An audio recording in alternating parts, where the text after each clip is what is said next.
салом шунавандагони азиз, шарҳи охирин хабарҳои рӯзро мустақиман рӯи мавҷи радиои муҳоҷир мешунавед. имрӯз 31 марти 2020 сол аст.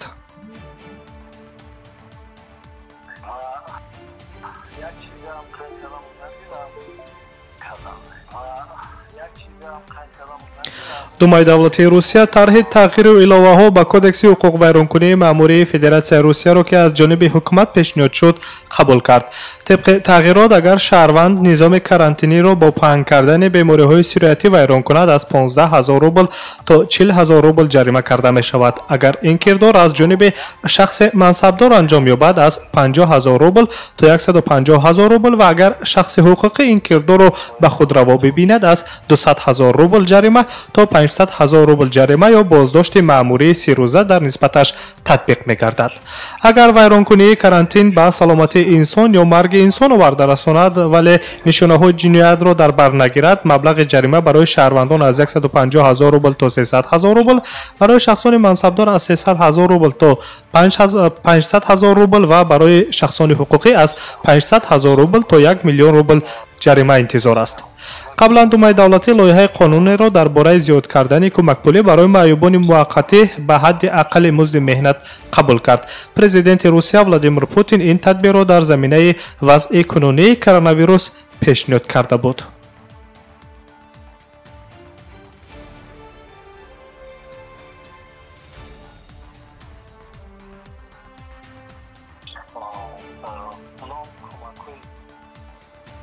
дар тоҷикистон бо мақсади пешгирии паҳншавии коронавирус дар тамоми маҳбасҳои кишвар вохӯриҳои кӯтоҳмуддат ва дарозмуддат бо маҳбусон боздошта шудааст. дар ин бора Азия плюс бо истинод ба Мансурҷон Умаров, сардори сарраёсати иҷрои ҷазои ҷиноятии Вазорати Адлияи Ҷумҳурияи Тоҷикистон хабар медиҳад. тавре ки шумо медонед, дар Тоҷикистон то ҳол коронавирус ошкор карда нашудааст, аммо бо мақсади пешгирӣ дар асоси дастуру супоришҳои президент дар Вазорати Адлия нақша ва чорабиниҳои махсус таҳия шуданд ки онҳо аз 31 март дар маҳбасҳо татбиқ мешаванд, гуфтааст Мансурҷон Умаров. ва инчунин илова кардааст ки дар баробари чораҳои санитарӣ дар байни маҳбусон корҳои фаҳмонидадиҳӣ низ гузаронида мешавад. мо ниқобҳои махсуси тиббиро дар байни маҳбусон, сардорони қитъаҳо ва посбонҳо тақсим кардем. ҳар касе ки ба муассисаҳои ислоҳӣ медарояд, дастони худро бо маҳлулҳои махсус коркард мекунад. инчунин ба ҳама муассисаҳои ислоҳӣ ҳароратсанҷҳои замонавӣ тақсим кардем, таъкид доштааст сардори сарраёсати иҷрои ҷазои ҷиноятии Вазорати Адлияи Ҷумҳурияи Тоҷикистон Мансурҷон Умаров. ҳамзамон ба гуфтаи Мансурҷон Умаров дар ҳар як боздоштгоҳҳои пешакӣ утоқҳои махсуси карантинӣ ташкил карда шуданд ки дар он ҷо 14 рӯз боздоштшудагони навовардашуда ҷойгир карда мешаванд. ёдовар мешавем ки то 30 март тибқи маълумоти расмӣ дар Тоҷикистон ягон ҳолати сирояти коронавирус ба қайд гирифта нашудааст.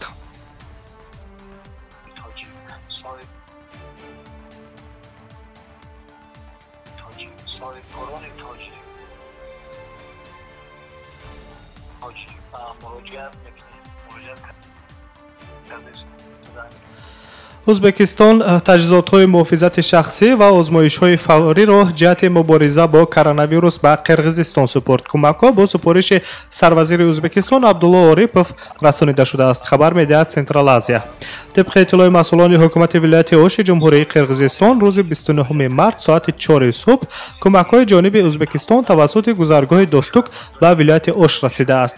гуфта мешавад ки дар баробари кӯмакҳои фаврӣ аз Тошканд ҳокими вилояти Фарғонаи Ӯзбекистон Шӯҳрат Ғаниев 10 000 ниқоби тиббӣ ва 900 либосҳои рӯйпӯши муҳофизатӣ ва Шӯҳрат Абдураҳмонов ҳокими вилояти Андиҷони Ҷумҳурии Ӯзбекистон 4800 адад тестҳои озмоиширо ҷиҳати мубориза бо коронавирус ба Ҷумҳурии Қирғизистон ҳамчун кӯмаки башардӯстона ирсол карданд. гуфта мешавад ки маводҳои тиббӣ ирсол карда шуда ба кормандони мақомоти ҳифзи ҳуқуқ ва кормандони тиб ки бо нафароне дар карантин буда кор мебаранд тақсим карда мешавад.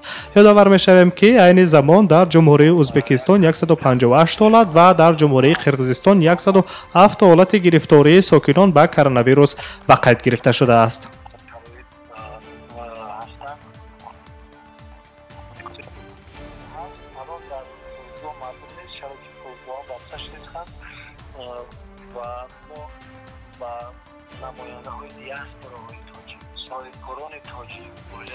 мақомот мегӯянд ки мусаллаҳон ҳангоми ҳамлаҳои охир дар афғонистон 28 нерӯи амниятиро куштанд. ҳукумат раҳоии маъбусони толибонро ба таъхир андохт. 29 март гурӯҳи силоҳбадастон ба идораи полиси вилояти Тахор даромада 13 корманди полисро куштанд. дар вилояти Зобул бошад 29 ҷангҷӯи толибон ба постгоҳҳои амниятии ҳукумати Афғонистон ҳамла карда ҳадиақал 11 сарбози амнияти миллиро куштанд. 4 аъзои ҳукумат дар ҳамлаҳо дар музофотҳои Ҳилманд ва Бағлон кушта шудаанд. дар пайи ин шӯрои амнияти миллии Афғонистон 31 март эълон кард ки ҳукумат раҳоии 100 маҳбуси толибонро ба таъхир андохт. озод кардани маҳбусони сиёсии ҳукумат ва шӯришгарон дар ҳошияи як созишномаи сулҳи миёни Иёлоти Муттаҳидаи Амрико ва Толибон дар моҳи феврал ба таваққуф расида буд.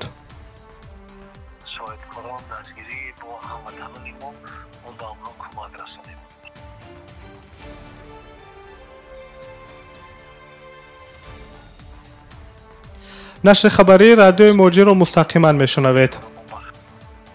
вазири тандурустии Қазоқистон Элжан Биртанов рӯзи душанбеи 30 март хабар додааст ки сардухтури хадамоти ёрии таъҷилии вилояти Ақмола ва сардори раёсати тандурустии ин вилоят бар асари марги як сокини 64-солаи вилояти Ақмола муҷозоти интизомӣ гирифтанд. нафари гузашташуда ҳафтаи сипаригардида аз коронавирус фавтида ва аввалин қурбонии вируси COVID-19 дар Қазоқистон шудааст. марги ин зан дар Қазоқистон сару садоҳои зиёдеро барангехт. писари зани аз коронавирус фавтида навори видеоеро сабт карда дар шабакаҳои иҷтимоӣ паҳн кардааст ки он табибонро дар марги модараш айбдор мекунад. ба гуфтаи ӯ кӯшиши вай ҷиҳати бистарӣ кардани модараш дар беморхона бенатиҷа анҷомид, чунки ҳангоми баъд шудани вазъи саломатии модараш табибони ёрии таъҷилӣ хавфи гирифтории зани беморро ба коронавирус эҳсос накарданд ва ӯро ба беморхона интиқол надоданд. дар пайи ин ҳолати ба амал омада мақомоти дахлдор санҷишро шурӯъ карданд, аммо вазири тандурустии Қазоқистон аз додани ҷазои интизомӣ ба сардори хадамоти ёрии аввалияи тиббӣ ва сардори раёсати тандурустии вилояти Ақмолаи Ҷумҳурии Қазоқистон хабар дод. мо ҳолати ин вазъи ба амаломадаро бо диққат таҳлил кардем. барои таъмини фаъолияти мӯътадили беморхонаҳо чораҳои иловагӣ андешида шудем. мо тамоми кӯшишро ба харҷ медиҳем то ин гуна ҳолатҳо такрор нашаванд, таъкид доштааст Элжан Биртанов, вазири тандурустӣ ва ҳифзи иҷтимоии аҳолии Ҷумҳурии Қазоқистон. субҳи 30 март дар Қазоқистон беш аз 300 ҳолати гирифтории сокинон ба коронавирус тасдиқ карда шуд. аз 16 март дар ин кишвар вазъияти фавқулода амал мекунад. аз 19 март бошад дар шаҳрҳои Нурсултон ва Алмато карантин бо ҷойгир кардани маҳдудиятҳо барои ҳаракат ва манъи вуруд ва хуруҷ ба ин шаҳрҳо ҷорӣ карда шудааст.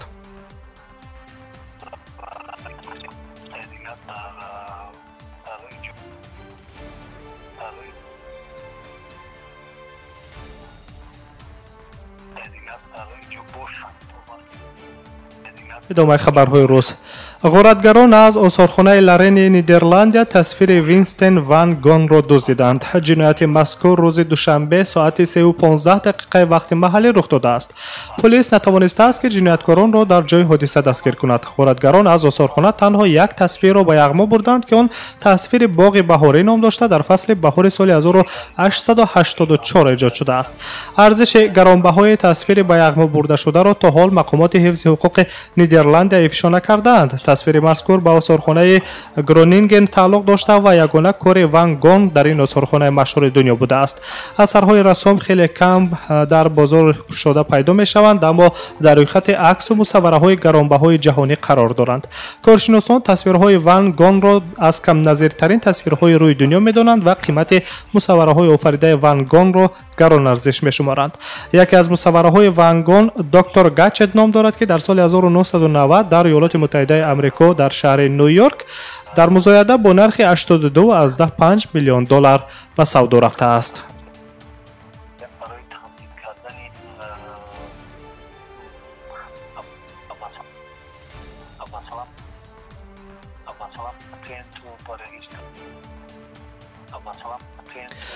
пагоҳ 1 апрел дар тоҷикистон даъвати баҳории навазкарон ба сафи қувваҳои мусаллаҳ шурӯъ мешавад ки он то 31 майи соли равон идома меёбад.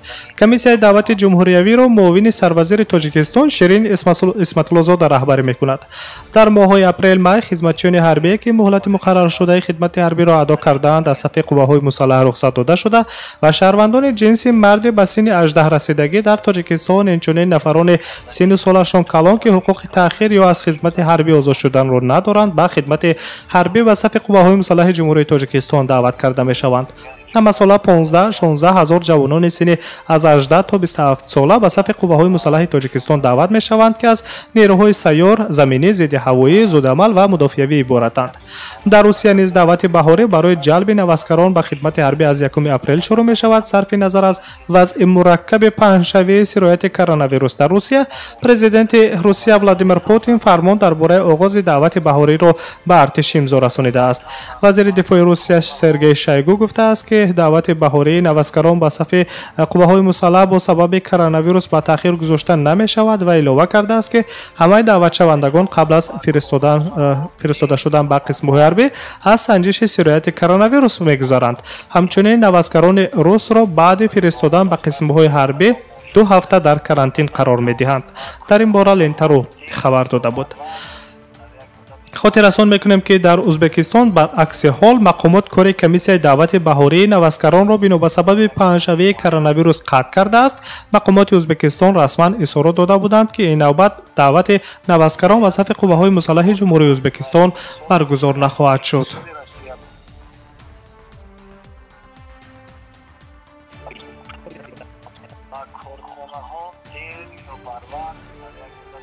барномаи иттилоотии хабару мустақиман рӯи мавҷи радиои муҷир шунидед. барномаҳои дигари мо идома доранд. моро ҳамроҳӣ кунед. саломатии шумо орзуи ҳамешагии мост.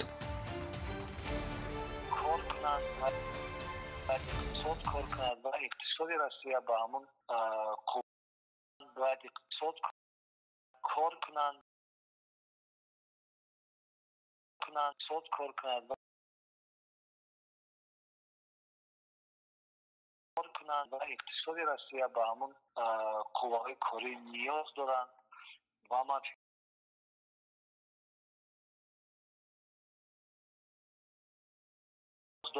من فکر میکنم که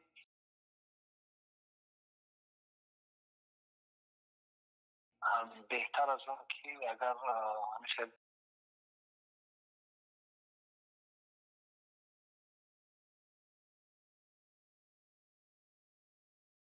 شرایط ها شد مثلا در همینجا مانند تا وضعیت منتظر شدن. خب جناب سفیر در خصوص وضع صحتی مهاجران یگان معلوماتی هست که مثال مهاجران ما امینند از کرونا در روسیه؟ معلومات درباره کدام شهروندی تاجیک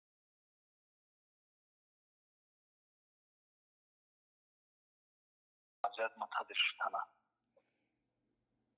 معلومات شهروندی تاجیک در همینجا مانند تا وضعیت منتظر شدن.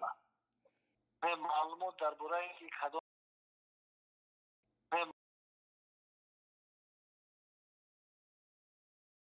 معلومات منتظر شدن. معلومات درباره کدام شهروندی تاجیک گرفتار کرونا شدن ما اینقدر معلومات نداریم. اینقدر معلومات در ما دسترس نیست و خدا خواهد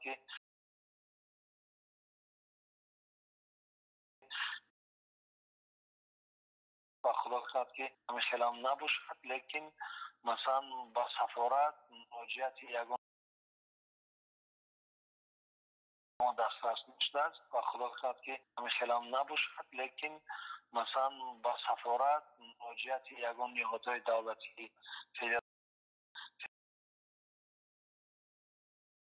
فدراسیون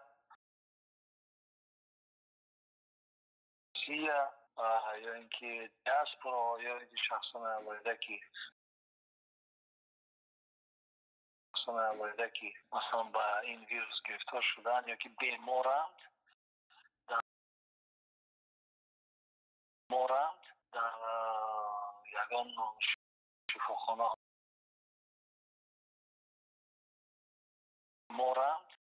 در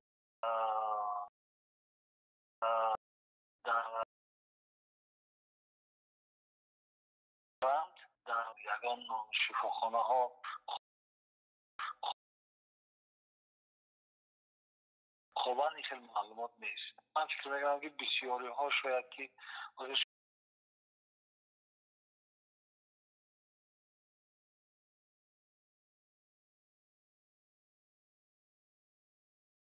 شرایط تست گذراندن انالیز گذراندن هم اونقدر آسان نیست. من فکر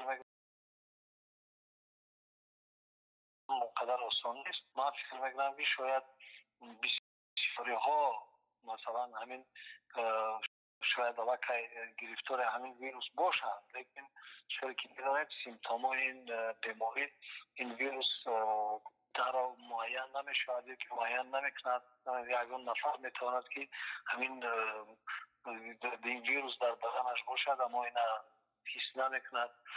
اما بگیم که فکت دلیل هایی که یا معلوماتی که درباره که این یا آن شهروند تاجیکستان در حالت وضعی قرار دارن یا بیماری سخت هستند چنین معلومات ولی ما نداریم.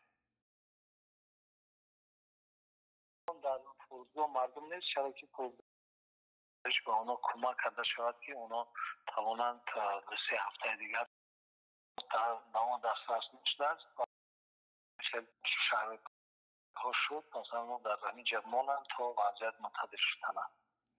معلومات درباره کدام شهروندی تاجیک گرفتار کرونا شدن ما اینقدر معلومات نداریم. این خیلی معلومات در نوان دسترس نشده است و خدا کنه که همین خیلی هم نباشد، لیکن مثلا با سفارت مراجعت یگان نهادهای دولتی فدراسیون روسیه یا اینکه دیاسپورا یا اینکه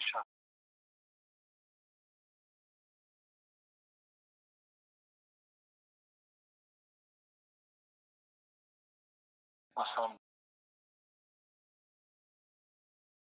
با این ویروس گرفتار شدن یا فدراسیون روسیه یا اینکه دیاسپورا یا اینکه شخصان اولیده که مثلا با این ویروس گرفتار شدن یا که بیمارند در یگان شفاخانه ها خوبا این خیلی معلومات نیست. من فکر میکنم که معلومات نیست.